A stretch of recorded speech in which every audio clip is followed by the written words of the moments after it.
Today, we're going to tear down the biggest myth in advertising and replace it with a hard neurological truth. We're talking about emotional voltage, that hidden force that decides if your ad is completely ignored or if it gets the click. If you've ever felt like you're shouting into the void with your ads, this one's for you. The single greatest strategic failure in modern advertising is what we call emotional neutrality. It's this belief that people click on ads because we've somehow logically convinced them. But that ignores a fundamental neurobiological fact. The human brain prioritizes intensity over information. We've all been taught to chase clarity and logic, but in doing that, we've created ads that are perfectly clear, perfectly logical, and perfectly invisible. So let's just ask the question directly. Why are your ads invisible? Think about it.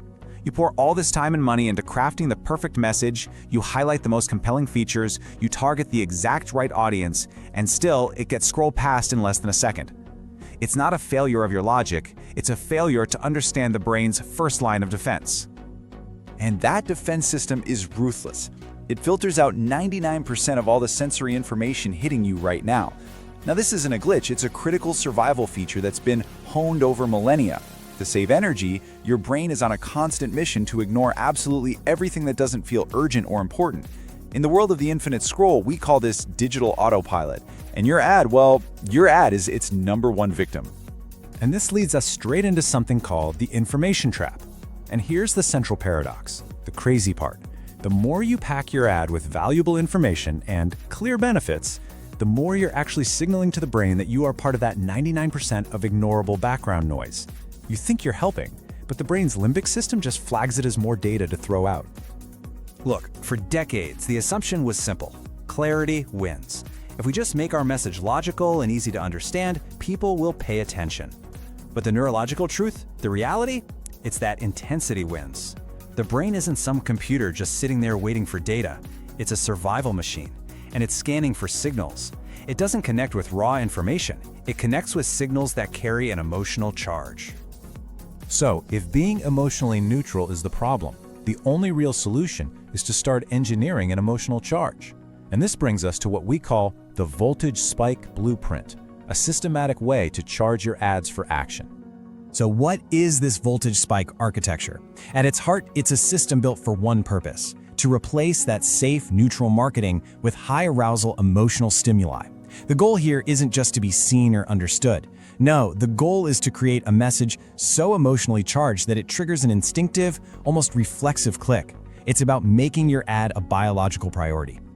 And when you start looking at ads through this lens, you see the problem everywhere. Most ads are voltage neutral.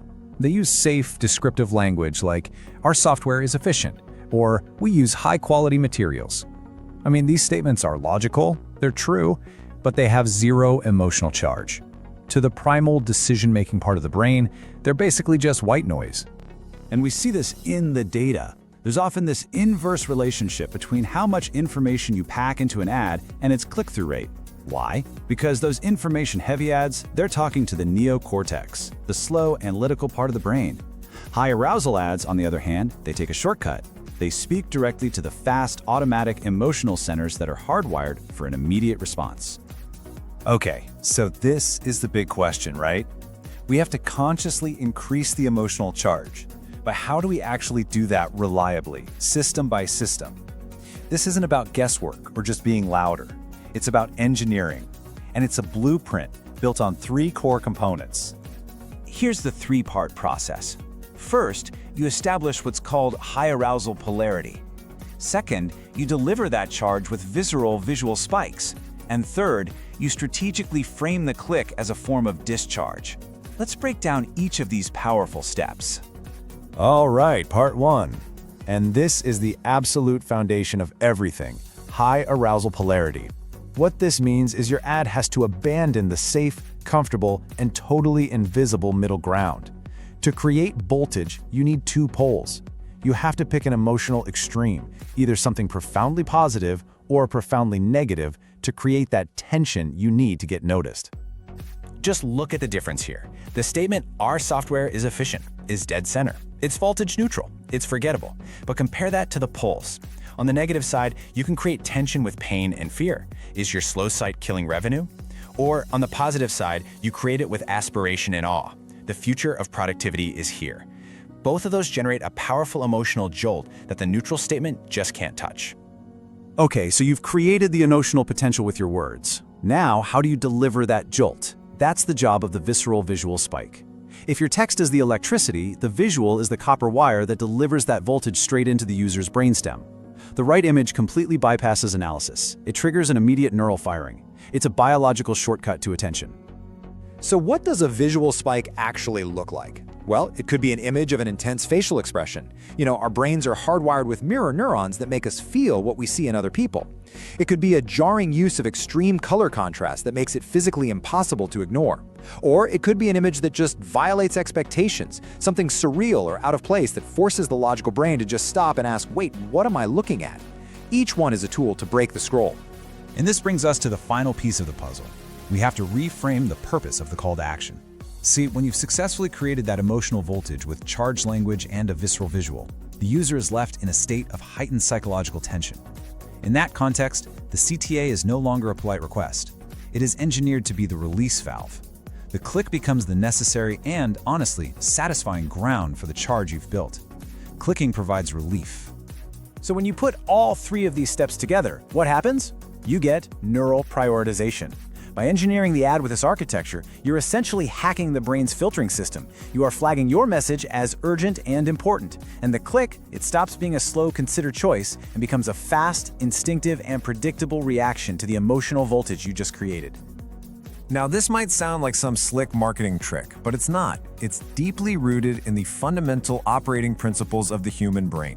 So let's dive into the neuroscience of the click for a minute to really understand why this framework is so effective. At its very core, emotional voltage works because it leverages our ancient hardwired system for survival.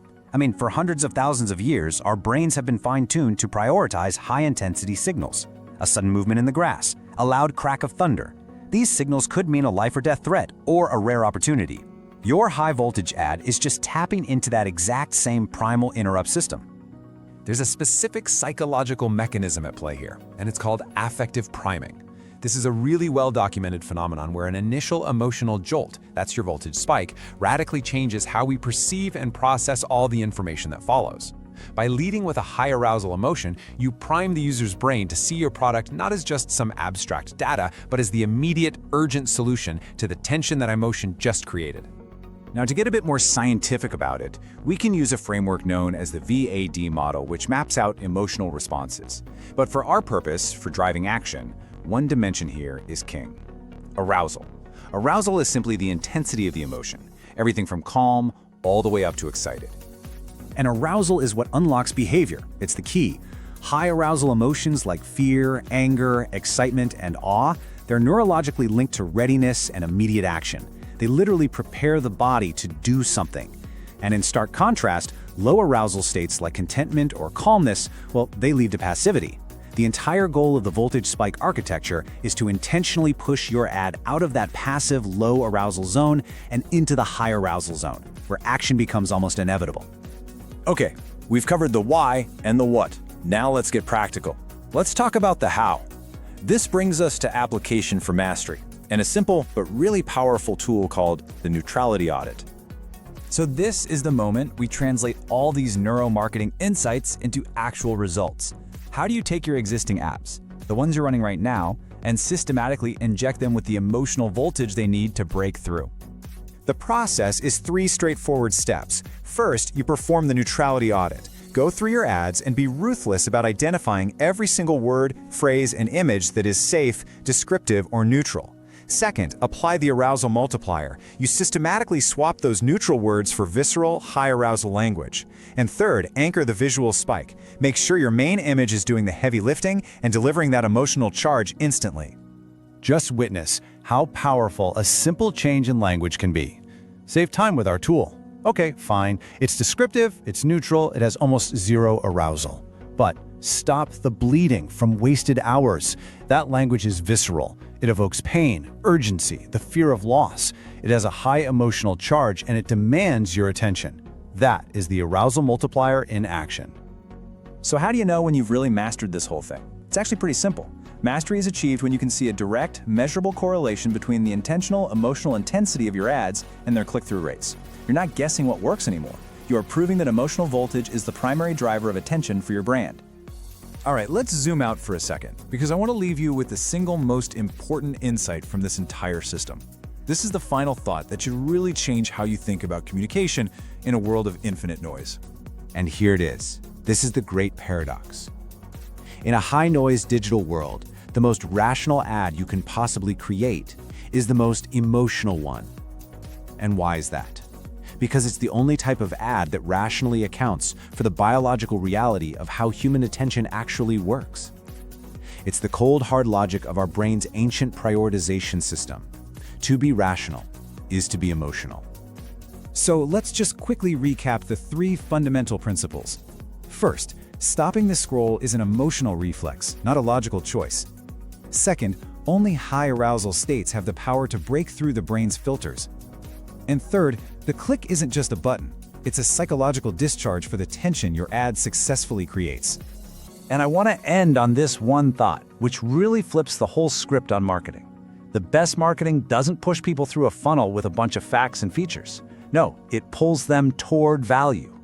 And that irresistible pull is generated by one thing, and one thing only: the emotional spark. Thank you for diving into this with me.